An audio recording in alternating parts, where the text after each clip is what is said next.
We live in a dark society with things like, there's some files that were released, there was this, there was that, there's some politicians that are crooked, there's a whole lot of bad stuff. But one of the absolute worst is LinkedIn. LinkedIn.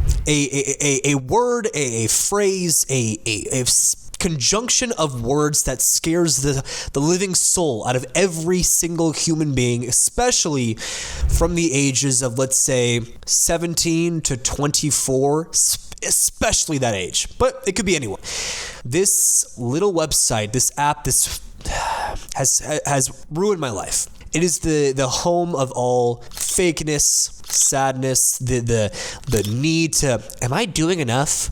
My friend who used to do drugas in Spanish, in college that I knew, is now working as a real estate agent, is now a senior broker at Bum Dum Associates, selling insurance. And you see all this and you go, oh, what am I doing though? Do I have to post on LinkedIn? And then they do these little stupid little posts like, hey, over the years working at blank diddy dum, I've learned this. Thank you so much to blank and blank manager for helping me and showing me the ways of how to really become the best top insurer ever. I've been promoted. Suck me off. It is just a pillage of just sadness. I hate it so much. And people I know everyone loves Alex Hormozy.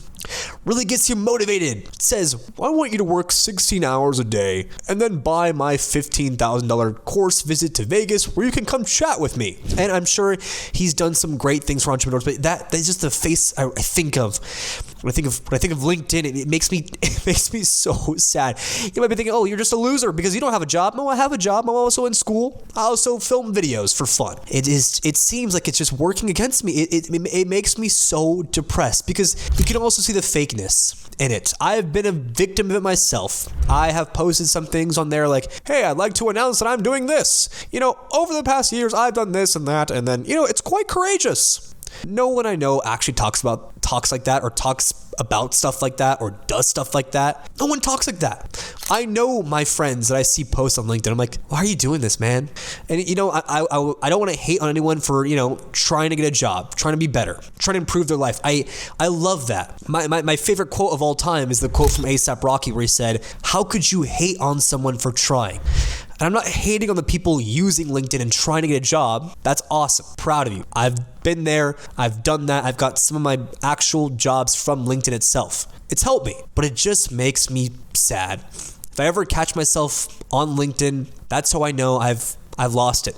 I've lost everything. If you see me post on there and you see me looking for a job and posting like, I just did this and I'm so proud of myself for doing this. If anyone likes to chit chat about it, please comment on my LinkedIn. Please. I want to shoot myself. Help me. It's a cry for help. It'd be a true cry for help.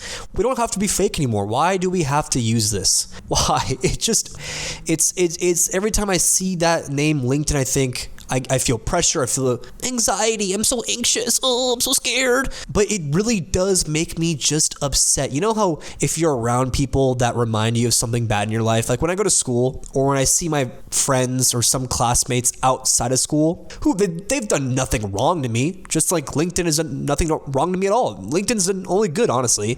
But when you see those people, you feel anxious because they remind you of something that makes you like scared and like worried. Like I see my friend Eric, who not even my friend. He's in my class. I don't speak to him, but sometimes I see him out at the bar or at lunch at Chipotle near our school. I'm like, when I look at Eric, I just get reminded of sadness because I hate that class that I'm in with him. I hate it. LinkedIn, when I see it, it reminds me of just depression. It's like, it's just a place that it's not good. If you want to get a job, it's solid. I don't know. This is kind of pointless. I just wanted to just come out here and just say how much I hate LinkedIn for absolutely no reason. I don't know if anyone thinks like this too, but it just bothers the living soul out. Being a LinkedIn warrior, you should just, I respect it, but I also hate it. I hate it. Start your own thing. Screw LinkedIn.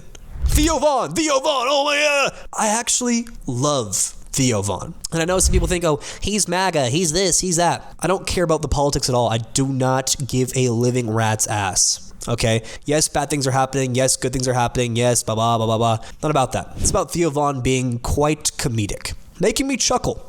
I don't watch many podcasts, and I hate to spend time watching podcasts. If I do happen to watch them or listen to them, listening to podcasts that are about, Twitch streaming drama. That would be something where I'm like, why am I doing this to myself? Why am I listening to this? This is actually hurting my brain, genuinely.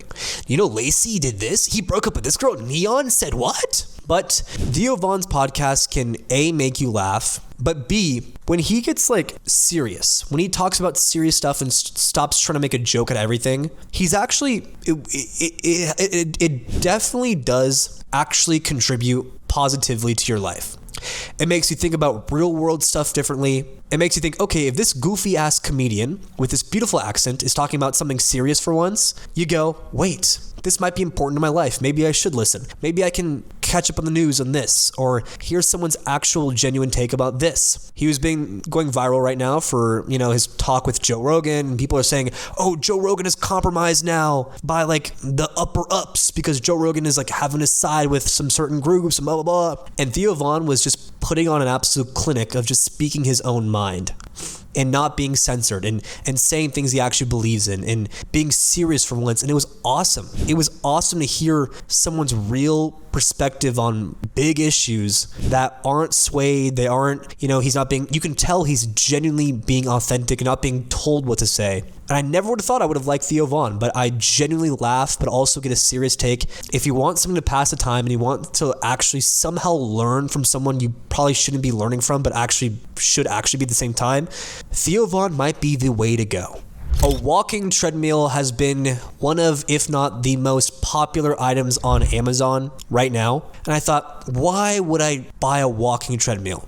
Well, A, because I need to lose weight. Summer's coming and I need to not be a fat ass. But also because I realized, you know, I fell for it. I bought one myself. I saw it number one on Amazon. He's like, you know what? I'm going to be one of those good guys that just goes, you know, I'll buy it. It's number one. Might as well. Changed my life. Every time I want to watch, you know, a sports game or, you know, listen to a podcast or watch it on YouTube, I put the treadmill right there, right behind me. It's in the corner. And I just watch YouTube all day while on it. I burn like an extra 1,000 calories.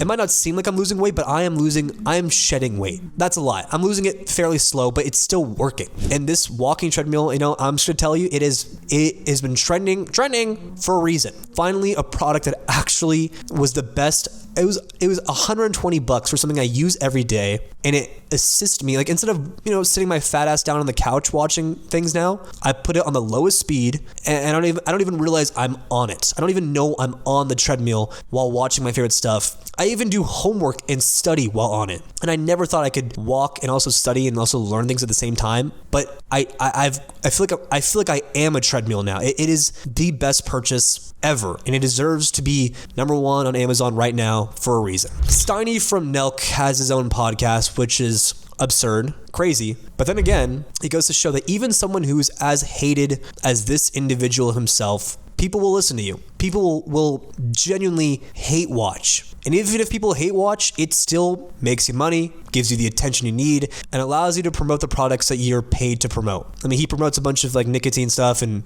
MoonPay for crypto stuff, which is, you know, probably not the most ethical stuff, but I mean, it's what people use it every day anyway.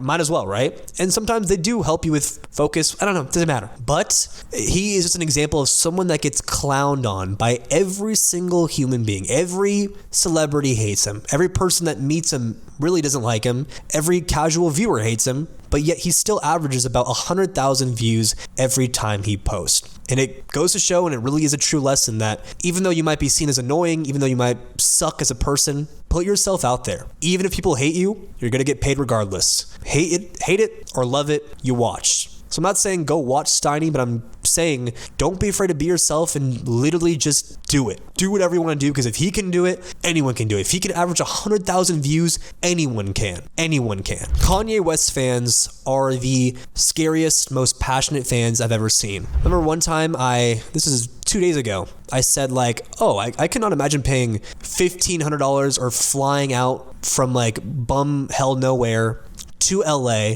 to go watch and listen to the Kanye concert in person. And I said that, and I got my ass torn apart by everyone at my lunch table. Everyone, especially the real Kanye fans. Like, how dare you? He's this, he's that, he's that. And I'm not a Kanye hater.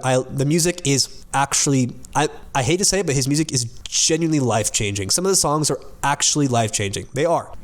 And I just want to say, never ever hate on Kanye West if you ever going to, in any fashion, in front of people. It is horrifying. Unless you want to genuinely get into a fist fight, I do not recommend it. It is scary. People love him, and I respect. If you love him, hell yeah, amazing for you. I'm not saying I hate him. I'm not saying I love him. Music's great. As a person, I don't, whatever. He's done some pretty outrageous stuff. But I'm just saying, fair warning. If you are ever gonna hate, make sure the person you're saying it to doesn't like him, or else you are going to get socked in the throat. The "Don't Worry, Be Happy" song is a cheat code. Little tip of the day that I learned: every single morning I wake up, I tell my Alexa to play that song every morning. And sometimes before I have to go to school for about 7 hours that day, let's say it's 8 a.m., I had to wake up early, and I'm just death staring at my ceiling, thinking, I cannot believe I have to get out of this bed and sit in the classroom for 10 hours today. I can't believe it. Then I turn on that song every single morning. The second I brush my teeth, I dance, do a little two-step, and I become happier. It works.